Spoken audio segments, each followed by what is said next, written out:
Boa tarde, boa noite. São 9 horas, conforme estava combinado e agendado. Estamos iniciando este novo ciclo de palestras da XP, WI Investimentos e ICDF, Instituto de Coaching e Desenvolvimento em Finanças. Esta é a primeira palestra de uma série de palestras que vamos ter às terças-feiras, sempre nesse horário de 21 horas. Dentro das palestras que teremos no próximo dia 5, excepcionalmente na quarta-feira, desmistificando a Bolsa de Valores. Amanhã teremos a palestra Investimentos Inteligentes. No dia 11, terça-feira, desmistificando a Bolsa de Valores novamente. E aí uma série de outras palestras como Mercado Futuro, Introdução a Opções, e serão dados por alguns dos nossos colaboradores. Meu nome é Newton Marques, eu sou coaching financeiro, sou gestor da WI Investimentos e da Verelo, corretora de seguros, e estou no mercado financeiro desde 1989. Nós vamos falar hoje um pouquinho sobre investimentos, e especialmente em imóveis. Você está vendo aí o título da palestra, Invista em Imóveis de Forma Inteligente. É claro que antes da gente dar início, a gente tem que falar um pouquinho o que somos nós, quem é a XP Educação, quem é a XP Investimentos, quem é o Instituto, para que a gente possa se situar e vocês estarem entendendo quem são as pessoas que estão participando desse movimento. A nossa sala, como você deve perceber, se chama Acorda Brasil, que foi um movimento iniciado pela XP Investimentos em 2012, que houve uma certa interrupção durante os protestos de 2013 para que não haja confusão entre a Acorda Brasil, que significa fazer com que os brasileiros acordem para os seus investimentos e comecem a aprender mais, com os protestos, os black blocs e por aí vai, que estão fazendo alguns protestos violentos pelo país. A XP Investimentos é uma empresa, conforme nós estamos vendo aqui, um minutinho só que eu estou pronto. A XP Investimentos é uma empresa que hoje tem mais de 100 mil clientes cadastrados, mais de 10 bilhões de reais em custódia, 450 escritórios espalhados por todo o Brasil, em cerca de 180 cidades. É a maior corretora de varejo do Brasil hoje e o maior shopping center financeiro da América Latina. A XP Educação, que promove esses treinamentos, cursos e palestras, tem mais de 500 mil alunos formados em seus cursos, mais de 6 mil alunos em cursos por mês e mais de 500 cursos por mês acontecendo em todo o país. De forma online, nós estamos iniciando esse projeto hoje em parceria com o Instituto Coaching, Desenvolvimento e Finanças, o ICDF Brasil, para que nós possamos levar um pouco mais de qualidade e de entendimento sobre investimentos para cada um dos brasileiros, cada um dos nossos amigos e parceiros. Nós temos uma linha de pensamento dentro do ICDF Brasil, que é poder o máximo possível atender as pessoas que necessitam de conhecimento financeiro. Vamos falar um pouco da nossa economia nos últimos 38 anos. Se você pegar de 1935, talvez alguns de vocês nem tenham essa idade ainda, né? Se você pegar de 1975 até 1994, durante 19 anos o Brasil teve 6 moedas diferentes. De 94 a 2013, ou seja, nos últimos 19 anos, o Brasil teve um único padrão monetário, que é o real. Quem é um pouquinho antes disso, um pouquinho acima dos 30 anos, vai se lembrar do Cruzado do Novo, Confisco e uma série de outras coisas. Nos primeiros 19 anos, nós tivemos 6 presidentes da República. Um deles, infelizmente, veio a falecer antes de assumir o poder, o presidente Tancredo Neves, e tivemos um que sofreu impeachment, que foi o Fernando Collor de Mello, e 2 vice-presidentes que assumiram a presidência da República por algum tempo. Nos últimos 19 anos, tivemos 3 presidentes da República, 2 com mandato de 8 anos e uma com mandato até agora de 3 anos, e esse ano é um ano de eleição, então é um ano um pouco atípico para a economia como um todo. Foram 16 presidentes do Banco Central e nos últimos 19 anos apenas 6 presidentes do Banco Central. A nossa economia também evoluiu, se eu considerar aí os últimos 19, 20 anos. Em 94, o salário mínimo era $75 e a grande promessa de campanha era de que o salário mínimo chegasse a $100. Hoje, em 2013, esse salário mínimo está em $308, ou no final de 2013. A inflação anual era de 916%, hoje a inflação está no patamar de 5,86%. O juro real era de 23% ao ano, hoje o juro real é de 3,64% ao ano. Você entender que esse cenário de juros baixos traz uma nova, como é o nome disso, uma nova perspectiva para a economia brasileira, você vai entender que esse cenário é totalmente inédito. A época que o brasileiro podia colocar num único investimento todos os seus recursos e eles se multiplicavam, isso felizmente vai ficar só na memória. E se os nossos investimentos ou os nossos recursos tendem a receber menos juros, é necessário que nós tomemos uma postura um pouco mais agressiva, uma postura um pouco mais proativa. E a gente tem que sair dessa postura acomodada. E esse novo ambiente, claro, faz com que nós tenhamos que fazer escolhas ou avaliações mais cuidadosas. Se eu pegar o histórico da taxa de juros dos últimos 20 anos, eu vou ter aqui o que acontecia em 2000, o que acontecia em 2004 e 2013. Em 2000, a taxa Selic era de 19% ao ano. Em 2004, de 16%. E em 2013, ela fechou com 9,5%. Hoje está 10,5%.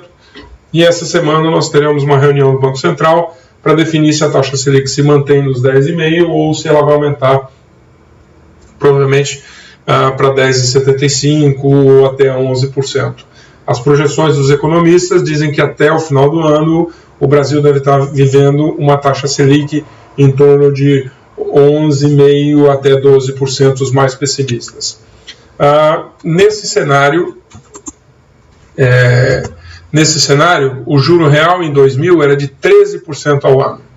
Em 2004 era de 8,4% ao ano de juro real e em 2013 isso caiu para 3,6%. Ou seja, conforme o tempo foi passando e a inflação foi sendo controlada, o Brasil teve condições estruturais de ir baixando os seus juros e pagar juros reais cada vez menores. Se eu colocar a evolução da taxa de juros real perante o IPCA ou perante a inflação, aí nós vamos descobrir qual é efetivamente o juro real que foi pago em cada um dos seus investimentos. Se você pegar, então, na época de 93, 94 até 98, com uma taxa de juros média de 20% ao ano, R$1 dobrava de valor em termos reais em aproximadamente 4 anos. Hoje, com uma taxa de juros média de 3,3%, R$1 se tornam R$2 em valores reais em aproximadamente 20 anos. Então é muito mais tempo, são 5 vezes maior a quantidade de tempo que você precisa para fazer com que o seu dinheiro se multiplique. Isso faz com que você tenha necessidade de buscar mais conhecimento e buscar entender um pouco mais como é que funciona o mercado de investimentos ou quais são as outras opções que você tem de investimentos. Porque ter uma postura cômoda de ter um CDB no banco ou de ter uma caderneta de poupança é muito interessante, mas ter só o dinheiro na caderneta de poupança não vai te repor o dinheiro real que você precisa. Por exemplo, você está satisfeito com os rendimentos que você tem tido nos seus produtos financeiros? Vamos supor que a taxa Selic tivesse 9,5%, como ela fechou em 2013. Essa é a base de outubro de 2013. A poupança teria rendido 6,19% ao ano.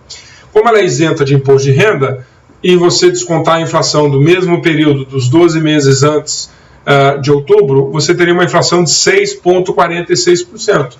Então a caderneta de poupança teve um rendimento negativo em termos reais de 0,27% ao ano. Ou seja, você coloca 100 mil reais no começo do ano, um ano depois você tem 100 mil reais menos 270 reais. Um pouco mais de 99 mil reais. O que prejudica o seu retorno do seu investimento.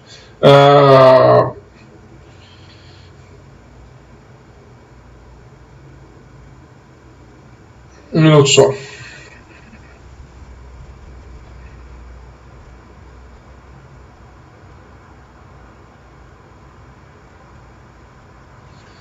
O que prejudica o seu investimento. Agora vamos ver se você tivesse um CDB. Se você tivesse um CDB atrelado ao CDI, né, que pagasse 9,25% ao ano, com uma taxa, um desconto de 17,5% de imposto de renda, porque você ficou mais de um ano nesse investimento. Tirando a mesma inflação de 6,46%, você teria um rendimento real de 1,17% ao ano. Agora, normalmente você não tem um CDB de 100%. Você tem um CDB de 90%, o que daria 8,33% ao ano. Tira os 17,5% de imposto de renda, você vai ter 6,46% de inflação menos, você vai ter um rendimento de 0,41%. Você pode falar, mas eu não gosto de pagar imposto de renda. Quem gosta de pagar imposto de renda? Se fosse possível, nenhum de nós gostaríamos de estar pagando imposto de renda. Mas se você tem um investimento que te dá um retorno maior, mesmo você pagando o imposto de renda, há de se lembrar que o imposto de renda é deduzido já do seu investimento. Você não tem que pagar depois no ano seguinte, quando você vai fazer a sua declaração de imposto de renda. Então, se você tem um CDB de 90% do CDI, você já tem um rendimento maior do que o da caderneta de poupança. Então, vale a pena você migrar para um investimento, mesmo que ele tenha imposto de renda. Bom, como nós estamos falando de imóveis, João e Maria não estavam nem um pouco satisfeitos com o que eles estavam ganhando no CDB. Por isso eles foram buscar alternativas. Qual a principal alternativa que alguém fala? Se você perguntar para qualquer pessoa com mais de 30 anos de idade e que tem aí algum tipo de investimento de um patrimônio maior, o maior investimento que eles vão falar que é possível fazer, ou que a maioria faz, é ter o seu imóvel, não só a sua casa própria, mas ter um imóvel para alugar e receber a renda do seu imóvel. João decidiu então investir em imóveis. Quais são os pontos que ele tem que avaliar antes de tomar uma decisão?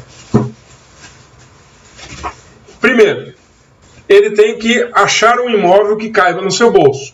Não importa se ele tem 100 mil reais ou se ele tem 1 milhão de reais. Tudo vai depender de que tipo de imóvel ele queira comprar e qual se cabe no bolso dele.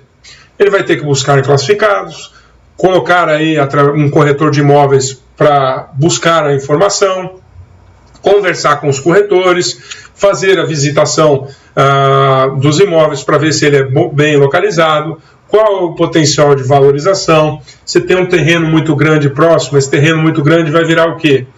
Pode virar um shopping center, pode virar um estádio de futebol, pode virar um presídio. Nós não temos como avaliar isso. Então essa é a preocupação que o João tem que ter quando vai comprar um imóvel. E no custo de aquisição ele vai pagar o quê?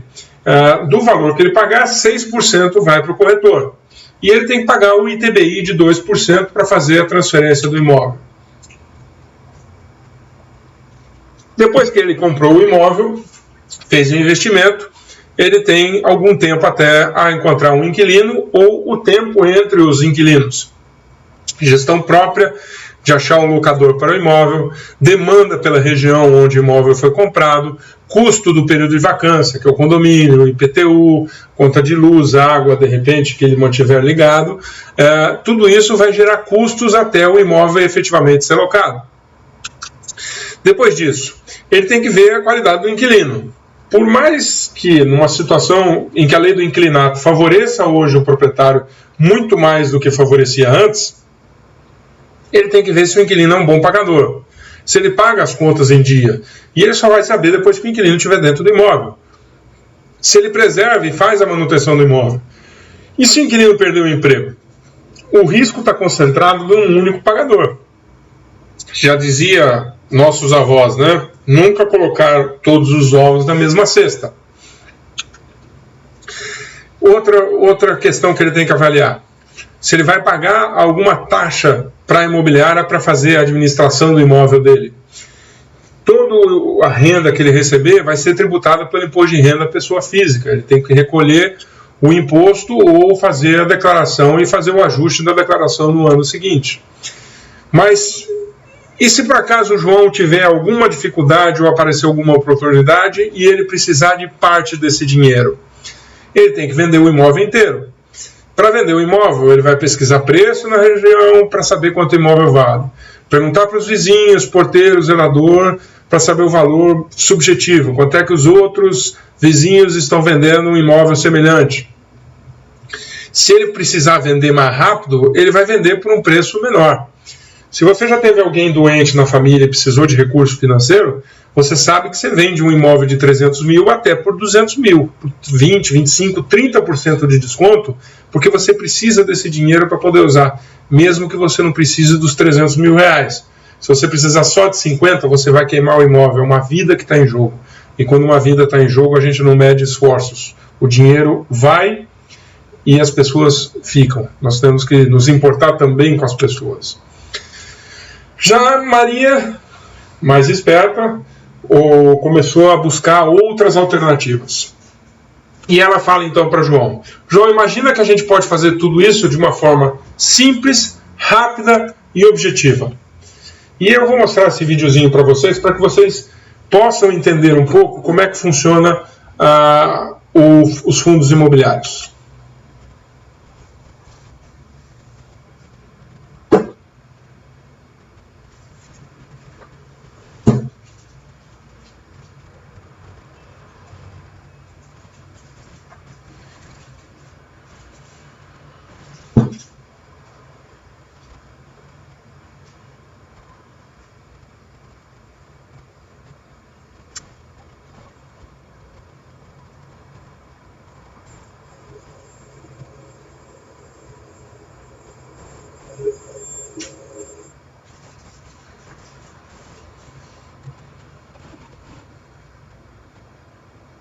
Nós estamos tendo um probleminha com o som, né? Não sei se todos estão ouvindo.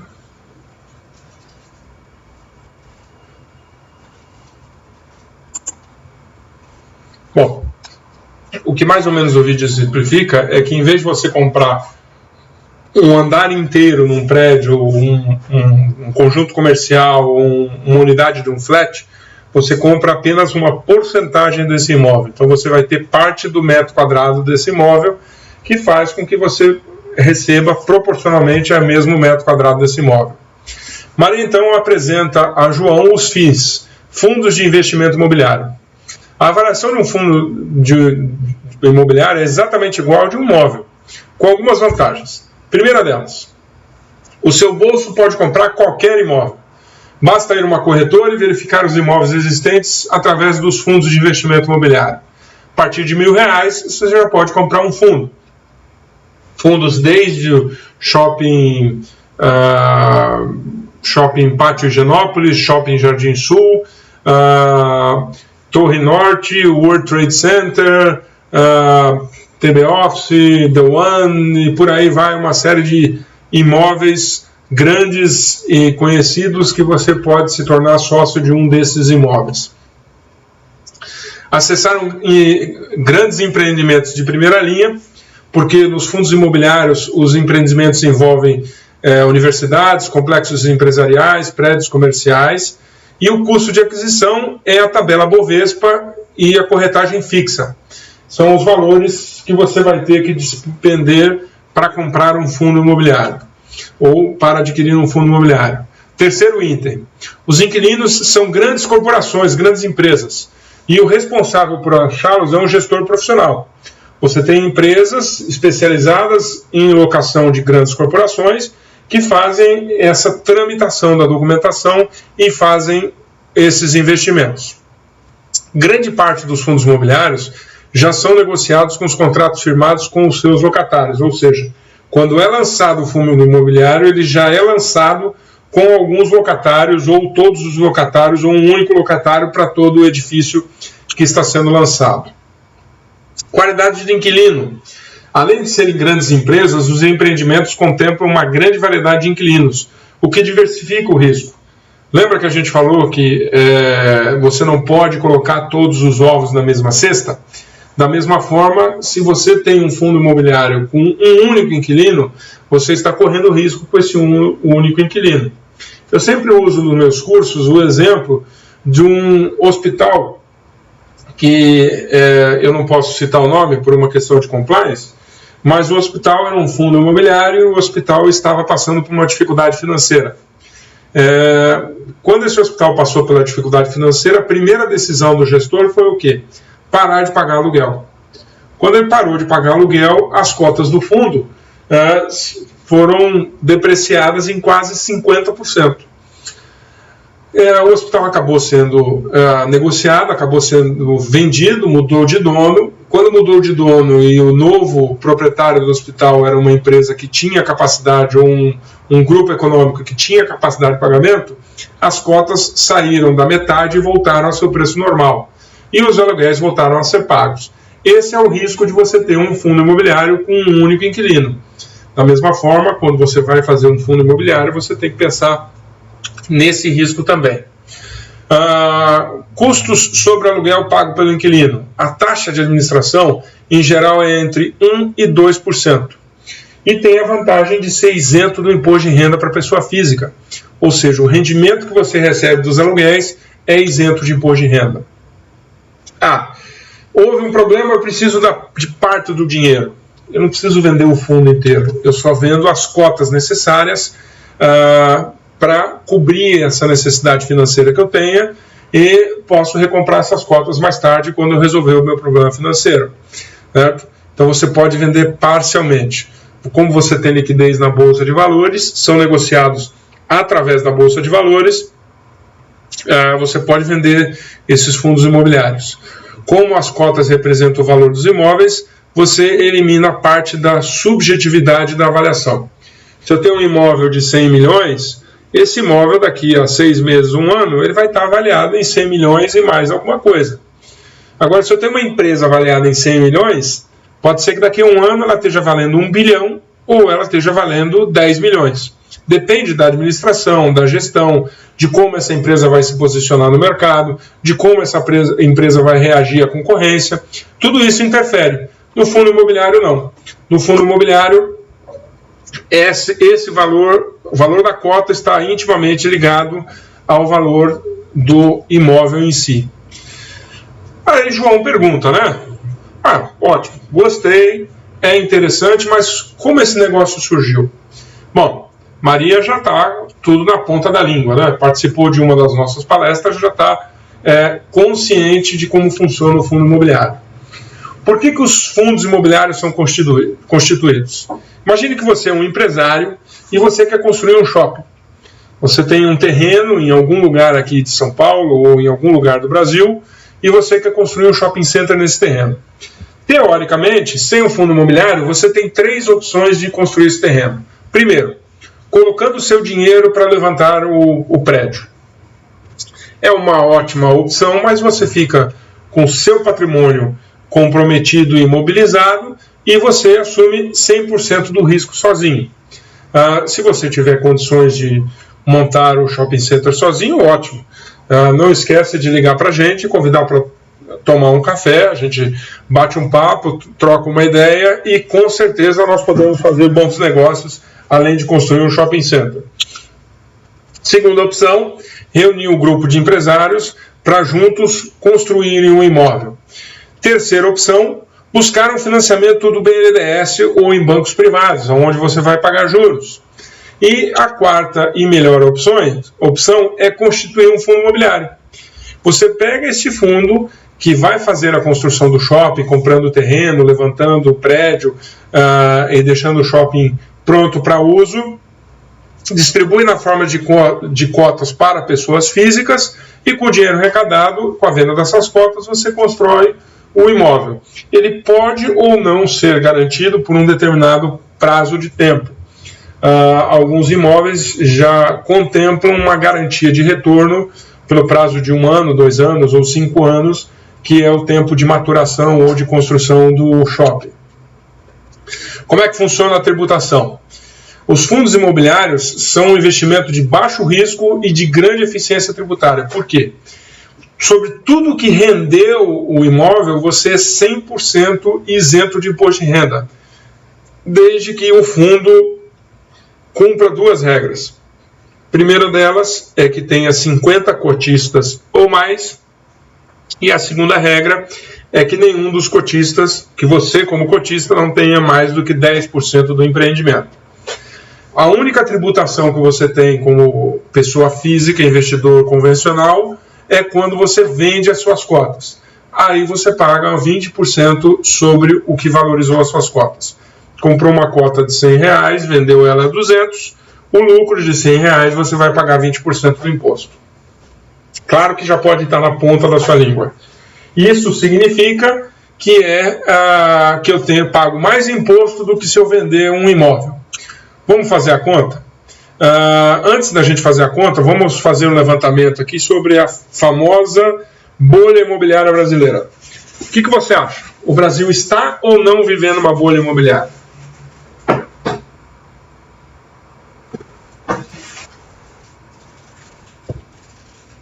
Eu sei que você tem a sua opinião. Aliás, você tem aí no chat a oportunidade de fazer perguntas. Um dos nossos colaboradores, o Bosco, está aí disponível para poder responder as perguntas. Depois nós vamos dar um tempinho para responder perguntas também. O Brasil vive ou não uma bolha imobiliária? O que você acha?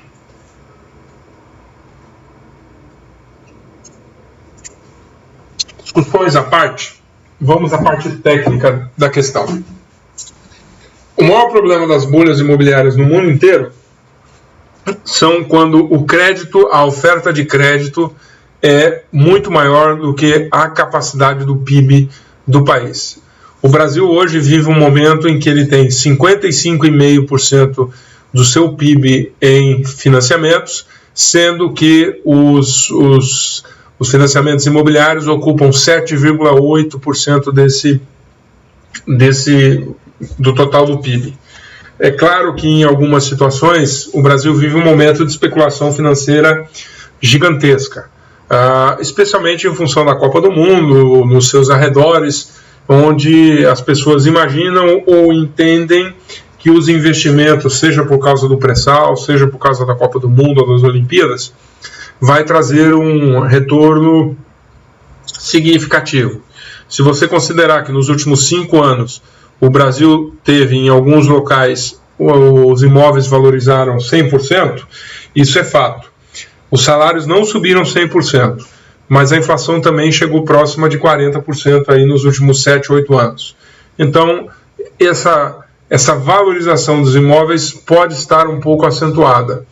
Mas, nesse tipo de imóveis especificamente, que são os imóveis de fundos imobiliários, você com certeza está distante de uma bolha imobiliária, porque um empreendimento imobiliário de fundo imobiliário já foge completamente aos empreendimentos convencionais. Nós estamos falando de empreendimentos de 100 milhões, 200 milhões, até 1,5 bilhão, 2 bilhões de reais.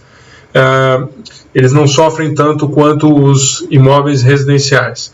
A grande questão que aconteceu nos Estados Unidos foi efetivamente em função dos títulos, dos financiamentos das residências americanas estarem super avaliadas, e aí chegou um momento que as pessoas não conseguiam mais pagar os seus empréstimos. Então, se a gente pensar por essa ótica, para esse tipo de imóvel, a gente tem certeza absoluta de que o mercado brasileiro está longe de uma bolha imobiliária. As características dos fundos imobiliários.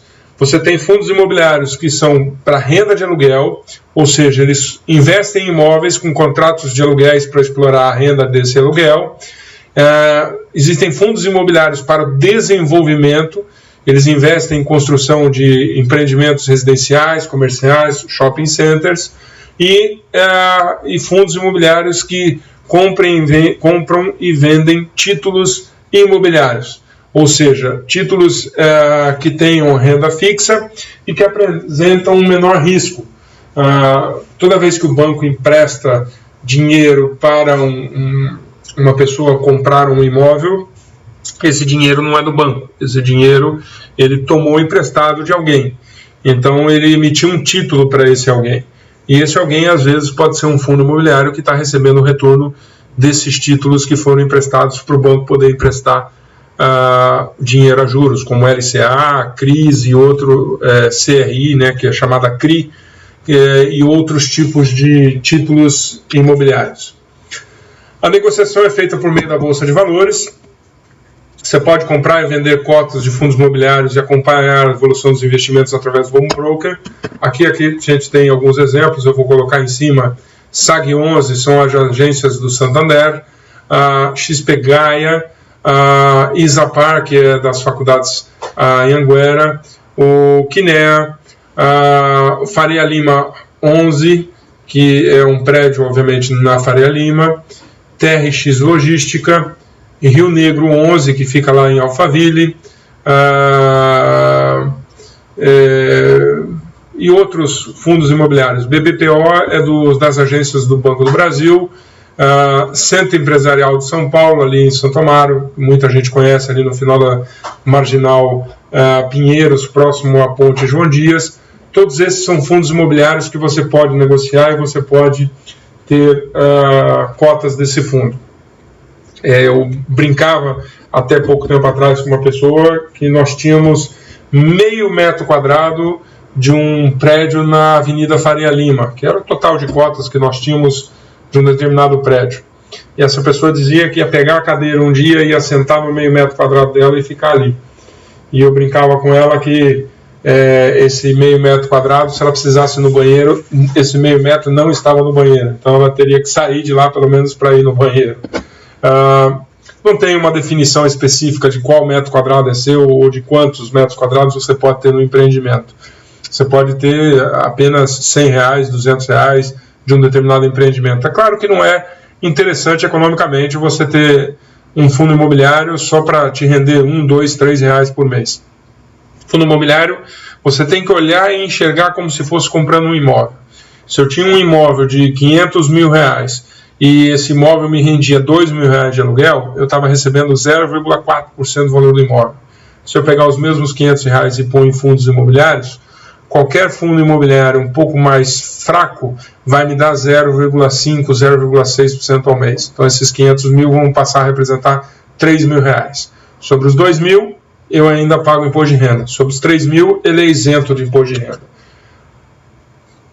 Bom, se o fundo imobiliário é negociado em bolsa, quando o mercado cai, o que acontece com o fundo imobiliário? Também cai. Claro que não. Por quê? Eles são negociados através da bolsa, mas não tem nenhuma correlação com os riscos de mercado. Aliás, esse momento específico que o Brasil tem passado, de intempéries na sua bolsa de valores, algumas empresas com alta especulação, quedas nominais gigantescas, patrimônio versus valor de bolsa negativo, isso tem feito as pessoas entenderem que os fundos imobiliários fazem parte desse bolo. Mas um prédio que está avaliado em R$1 milhão, no meio de uma crise financeira ou de uma crise na bolsa, ele não passou a valer de R$1 milhão, ele não passou a valer R$500 mil, ele continua valendo R$1 milhão. Só que as pessoas, no desespero, acabam tomando decisões equivocadas e gerando um efeito manada. E nesse efeito manada, diz o Warren Buffett, que é sempre a melhor hora de você pensar e repensar os seus investimentos para tentar achar oportunidades. Nós tivemos uma oportunidade aqui no escritório para um cliente semana passada, em que ele tinha um fundo imobiliário que, pelo valor que ele estava entrando, ele estava com 1,1% de rentabilidade mensal, que dava algo como 13,5% ao ano de rentabilidade. Mesmo que a taxa Selic suba para 12% este ano, esse investimento continua sendo melhor do que a taxa Selic, do que qualquer caderneta de poupança ou de qualquer CDB que ele venha a negociar nos próximos meses. Vamos fazer um comparativo? Olha como é que se movimentou a Bolsa de Valores, o CDI, que é a taxa de juros, e o IFIX de 2011 a 2013, ou seja, se a gente colocar aí um pouco mais de 30 meses, você vê a taxa Selic aqui nessa linha verde, os fundos imobiliários sofrendo aí os percalços da economia e a Bolsa de Valores sofrendo sistematicamente. Ou seja, a Bolsa de Valores tem uma queda acumulada de 20% até outubro de 2013 e os fundos imobiliários uma alta acumulada de mais de 40% nos últimos 2 anos. Claro que parte disso já foi devolvida aí nas últimas semanas em função desse desandar da carruagem que houve da nossa digníssima presidente da República lá em Davos, que não conseguiu, através do seu discurso, convencer os investidores internacionais de que o Brasil estava dentro das condições normais e que a economia continuaria crescendo de forma robusta. Eu queria entender onde 1,5%, 2% de crescimento é robusto. Vamos ver aqui alguns exemplos de fundos imobiliários com valores de 30 de outubro de 2013. Tá? Primeiro, o TRX Logística foi lançado em agosto de 2010, foi emitido a R$100, ele valorizou 10% e rendeu mais R$28 de rentabilidade nesse período. Então ele teve uma rentabilidade anual de 11,9%, a mensal de 0,99%. Claro que a rentabilidade da valorização está sujeito a impostos. Se a gente for um pouquinho mais embaixo aqui, o Isapar é esse AEFI11, lançado em novembro de 2011, R$100, nessa data estava R$121, ele valorizou 21,6%, distribuiu R$19,51 de dividendos, uma média de rentabilidade de 1,72% por mês nesse fundo imobiliário. Tem fundo imobiliário que dá prejuízo? Tem. Tudo depende de como esse fundo foi estruturado e quem é o seu inquilino e qual é a situação que ele está passando. Talvez você me pergunte de um fundo imobiliário que está na mídia aí. O inquilino é um único inquilino, são 2 prédios, os 2 prédios são o mesmo inquilino e o inquilino mandou avisar o fundo que não vai renovar o contrato que vence em dezembro de 2014. Quer dizer, daqui até lá ainda há possibilidade de negociação. Mas, numa manobra para tentar diminuir o preço do seu aluguel, o inquilino mandou avisar que vai desocupar o prédio, se eu não me engano, um prédio de 20 andares, num grande centro comercial. Claro que se ele desocupar o prédio, ele não tem outro prédio que ele consiga pagar o mesmo valor. Tudo vai depender aí da política do administrador do fundo, de como ele vai se portar para resolver essa situação. Então, às vezes, pode acontecer. Tudo depende da hora em que você vai entrar no fundo. Você tem que olhar os relatórios, e a XP disponibiliza um relatório mensal sobre os fundos. Os próprios gestores são obrigados a deixar claro esses fundos imobiliários, onde eles estão, como eles funcionam, como nós podemos ter informação sobre eles.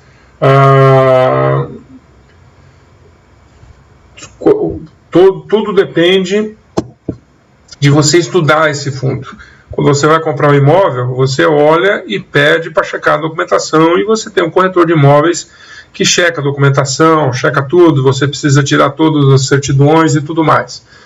No fundo imobiliário é mais fácil, basta você abrir no seu portal do cliente o relatório, acompanhar o relatório, ver quais informações são importantes, e aí você descobre um fundo imobiliário que estava negativo nos últimos um ano mais ou menos em que ele está todo locado e, por exemplo, no mês de fevereiro acabam todas as carências de todos os inquilinos. O aluguel tem uma expectativa, por exemplo, de sair de 0,4% ao mês para 0,8% ao mês, a partir de você ler o relatório e enxergar essa situação. 0,8% significa perto de 10,5% ao ano isento de imposto de renda, mais a valorização da cota quando ela passar a existir, que em algum momento vai existir. Bom, vamos colocar na ponta do lápis. Qual a diferença real? Eu comprar um imóvel hoje ou investir num fundo imobiliário? Então, vou comprar um imóvel. Se eu comprar um imóvel de R$250 mil e comprar um fundo imobiliário de R$250 mil, o que vai acontecer? Vendi um imóvel por 300 mil. Teoricamente, é como o brasileiro faz na maioria das vezes, fala, vendi por 300 mil, botei 50 mil no bolso. Só que não é bem assim que funciona. Por quê? Você teve a corretagem da venda de R$18 mil. Quando você comprou o imóvel, você pagou o ITBI de 2%, foram R$5 mil. Então você teve um custo total de R$23 mil. O valor líquido da venda do imóvel foi 277. O lucro da operação, então, de 50 mil caiu para 27 mil reais. Só que desses 27 mil reais, você deve pagar 15% de imposto de renda. Total, R$22.950 de lucro. Então, você compra o imóvel de 250 mil, vende ele por 300 mil, você teve um lucro de 22.950. Agora, e se eu comprei um fundo imobiliário e eu vender o mesmo fundo imobiliário por 300 mil reais? Vamos desprezar aqui a condição de que se isso se passou durante um ano, você teve a diferença da inflação e você teve o rendimento dos aluguéis que você recebeu no fundo imobiliário, que você também recebeu no imóvel. Mas no fundo imobiliário você recebeu um pouco mais e, além de ter recebido um pouco mais no fundo imobiliário, você foi isento de imposto de renda de todo o rendimento de aluguel deles. Você comprou a corretagem, você pagou a corretagem pela compra do fundo, 0,5% do valor da negociação, mais uma taxa de R$ 25,21. E você pagou a corretagem da venda, os mesmos 0,5% sobre os 300 mil, mais R$ 25,21. Total de custo, 1,02%. Então, o valor líquido na venda foi 297 mil. Percebe que aqui já tem uma diferença de 20 mil reais sobre o valor, o lucro real ou o lucro bruto nessa negociação imobiliária. O lucro na tua operação foi 47 mil reais. Você vai pagar um pouquinho mais de imposto, mas também ganhou bem mais dinheiro. O lucro final foi 37 mil reais, mais de 50% do valor do imóvel, do valor do fundo imobiliário. Então, ter fundos imobiliários é uma oportunidade de você ter um imóvel sem necessariamente você comprar um imóvel.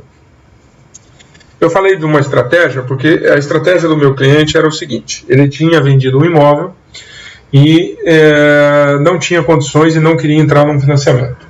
O que ele fez? Ele pegou o valor do imóvel que ele tinha, comprou tudo em fundos imobiliários e o valor que ele ia pagar de prestação do imóvel que ele queria morar, ele começou a colocar em fundos imobiliários. Ele foi colocando mensalmente, ele foi colocando o mesmo valor, R$1.000, R$2.000, R$1.500, não me lembro exatamente o valor. Cada vez que ele comprava mais cotas, ele aumentava o valor que ele recebia de aluguel. E todo aluguel que ele recebia, ele reinvestia mais cotas. E assim ele foi crescendo o bolo. Então, vamos supor que esse cliente quisesse comprar um apartamento de R$1 milhão, esse mesmo apartamento que ele quisesse comprar com R$1 milhão em fundos imobiliários, ele teria aí uma rentabilidade média de, por baixo, R$6 mil por mês. Com R$6 mil, ele alugava o apartamento que ele queria, pagava o condomínio e ainda sobrava algum dinheiro todos os meses. Ele tinha o patrimônio, morava no imóvel e ainda mantinha o seu patrimônio intacto e acabava tendo lucro com esta operação. Parece que tem alguma pergunta aqui, um minuto.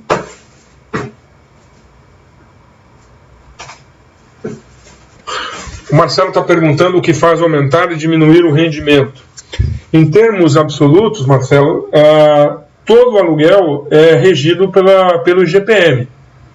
Se o rendimento está lá num fundo imobiliário com um determinado valor, esse valor vai se permanecer fixo até o reajuste do aluguel. Alguns fundos imobiliários podem ser negociados numa situação em que o fundo fique negativo. Como, por exemplo, esse cliente que eu falei da semana passada. O fundo foi lançado numa época totalmente adversa, a maioria dos seus investidores resolveram sair e os poucos que ficaram resolveram comprar as cotas. Então o fundo chegou a ficar negativo mais de 40%. Então, exemplificando, se o prédio valia R$1 milhão, no valor de bolsa ele passou a valer menos de R$600 mil. Acontece que o valor do aluguel estava ajustado pelo R$1 milhão.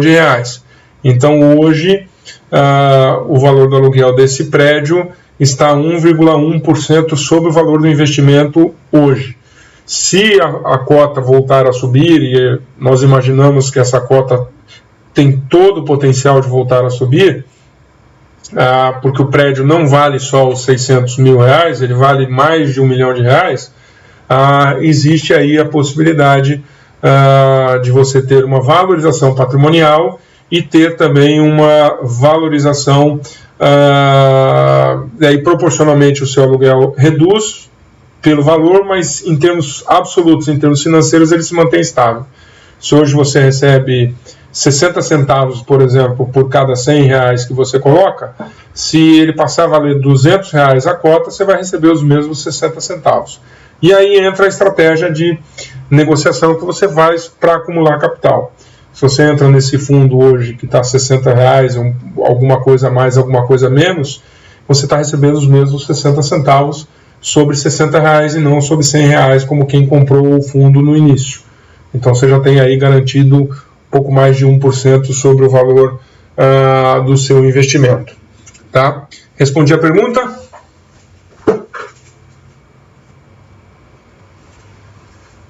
Bom, você coloca lá no chat, a gente daqui a pouco eu paro de novo e dou uma abertura para outras perguntas.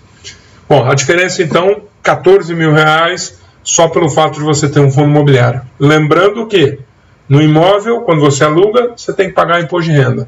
No fundo imobiliário, você é isento de imposto de renda, então o dinheiro fica todo para você. Se passou um ano aqui, por exemplo, e o aluguel foi de R$1.000, desses R$12 mil que quem comprou o imóvel recebeu, ele teve que pagar 27,5% de imposto de renda. No fundo imobiliário, você não recebeu os R$12 mil, provavelmente você recebeu um pouco mais de R$20 mil, e esses R$20 mil entraram integralmente no seu bolso, porque você não tem que pagar imposto de renda sobre ele.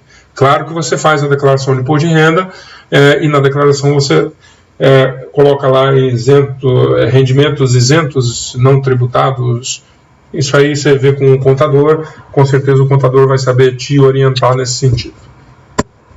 Bom, o João então falou, bom, não tenho mais dúvidas, fundo imobiliário é uma excelente maneira de investir em imóveis. A Maria ficou feliz, disse que era uma questão de tempo para ele ser convencido. Mesmo os fundos imobiliários que têm renda garantida em torno de 8%, 9% ao ano do valor inicial, ainda é um bom negócio até que a Selic atinja os 12%. Porque os 12% da Selic, há de se lembrar que desses 12% tem que se tributar o imposto de renda. Se você ganha 100% da Selic, dos 12% sendo tributado, você tem um pouco mais de 9%. No fundo imobiliário, você vai ter os 9% isento de imposto de renda, mais a valorização da cota, e nós sabemos e acreditamos que ao longo do tempo isso vai voltar a ser a grande estrela da Bolsa de Valores de São Paulo. O que fazer agora? Bom, buscar conhecimento, aproveitar para fazer cursos e reunir cada vez mais informações, identificar o seu perfil de investidor. Você pode ser ter um perfil conservador, moderado agressivo ou super agressivo. e em cima disso você toma as decisões que você quer tomar dos fundos que você imagina que sejam interessantes. Claro que nós temos no portfólio, são mais de 50 fundos, então para você analisar um por um, a gente costuma fazer uma análise de uns 5, 6 fundos imobiliários e ver os pontos de entrada mais interessantes e recomendar esses pontos para os clientes. Comparar todas as alternativas de investimento, você tem que ter certeza que está escolhendo o melhor produto com as melhores taxas e melhores rentabilidades. Não adianta, com uma inflação aí beirando os 6% ao ano ou 5% ao ano, você ter um fundo de investimento no seu banco que lhe cobre uma taxa de administração de 3% e atrelado ao CDI. Então você recebe aí 10% de rentabilidade e paga 4% de taxa de administração para o fundo. No fim, você fica com 6% líquido, desses 6%, tirando a inflação de 6%, fica no 0 a 0. Se a gente desprezar essa inflação, é como se você tivesse colocado o seu rico dinheirinho embaixo do seu colchão e não visse nada acontecer durante um ano. Aqui a nossa agenda de eventos, nós temos alguns cursos que vão acontecer online de 18, 19 e 20 de março, ou seja, 2 semanas depois do Carnaval. O custo desse curso é de R$350, você tem a apostila digital e todas as informações. E de 25 a 27 de março, também online, um curso de análise fundamentalista, onde você vai aprender como é que funciona para você tomar a decisão de comprar uma determinada ação de determinada empresa no momento em que ela está barata, como a gente fala no mercado financeiro, ou como se fala em qualquer situação. Como é que eu sei que a Petrobras está barata? Como é que eu sei que a Vale está barata? Como é que eu sei que a Magazine Luiza está barata ou está caro? É através de uma análise fundamentalista ou de uma análise técnica. Nesses 2 eventos você vai aprender especificamente sobre a Bolsa de Valores. Ok? Muito obrigado. Meu nome é Anilton. As palestras estão sendo promovidas pelo Instituto Coach e Desenvolvimento em Finanças, Seção Brasil. Meu nome é Anilton Marques. Aí está meu telefone, 3791-5551. Meu e-mail na WI Investimentos é anilton@wiinvestimentos.com.br e o nosso site www.winvestimentos.com.br. Em meu nome, em nome de toda a equipe do ICDF, eu gostaria de agradecer a sua participação e a sua presença. Amanhã às 21 horas nós teremos uma outra palestra que se chama Investimentos Inteligentes em 2014, considerando aí as perspectivas de mercado, um ano atípico, onde nós temos já no dia 5, acabando o Carnaval agora de março, então o Carnaval é tarde, Copa do Mundo em junho e julho, eleições em outubro, então é um ano bastante atípico, a gente precisa olhar com muito carinho, com muito cuidado. Um amigo, o cliente, me perguntou há uns 3 ou 4 semanas atrás o que eu achava do conhecimento dele de investimentos. E eu perguntei em que ele investia, ele me respondeu, e eu lembrei a ele, ele é um engenheiro pós-graduado, com mestrado, doutorado e outras coisas mais, e eu falei para ele, olha, quanto você já estudou sobre as suas finanças? E ele nunca tinha estudado. E eu falei para ele, bom, então, em termos de investimento, é como se você estivesse no jardim da infância. Você precisa galgar outros degraus, você precisa buscar conhecimento, você precisa tentar entender como funciona esse mercado. E você, por ter apoiado esse movimento, ou ter participado dessa palestra hoje, excepcionalmente para você que está assistindo, se você mandar no meu e-mail até amanhã, anilton@wiinvestimentos.com.br, eu vou te dar um bônus autorizado já pelo ICDF de 50% em qualquer um destes 2 cursos que nós divulgamos. Aprenda a investir na Bolsa de Valores e análise técnica. Mas isso tem que ser feito exclusivamente através do meu e-mail e só até amanhã. Na quinta-feira, se você me passar um e-mail pedindo essa promoção, eu vou ter que analisar, mas teoricamente é só até amanhã. Eu vou ter que pedir autorização lá para o Instituto, para ver se o Instituto me autoriza a conceder o desconto para vocês que estão participando. Como é um projeto pioneiro da nossa parte, junto com o Instituto, eu gostaria de agradecer mais uma vez a participação de cada um de vocês. Espero ter elucidado aí as dúvidas de vocês e ter falado um pouquinho mais sobre fundos imobiliários, especialmente porque eu, como pessoa física, acredito nesse produto, já há mais de 10 anos gosto desse produto, vi nele uma oportunidade de você ter uma renda como se você tivesse comprado um imóvel, desde que você tenha a mesma paciência que você tem quando você compra um imóvel. Você compra uma casa, você não fica ligando para o seu corretor de imóveis todos os dias para perguntar quanto está avaliado o seu apartamento ou o seu imóvel.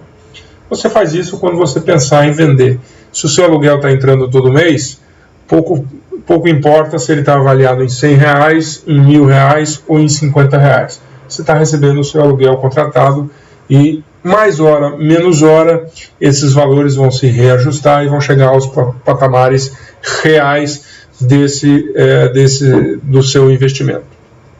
Da minha parte é só. Agora eu vou lá para o chat junto com o Bosco e vou estar à disposição para responder as perguntas. Se você quiser falar comigo amanhã, 3791-5551, ou pelo meu e-mail, a gente pode marcar uma reunião e sentar e trocar algumas ideias sobre investimentos. Ou eu, ou o Bosco, ou qualquer um dos nossos colaboradores estará sempre à disposição para tentar suprir as suas dúvidas, as suas necessidades. Meu muito obrigado para vocês. Fiquem com Deus. Uma boa noite para vocês.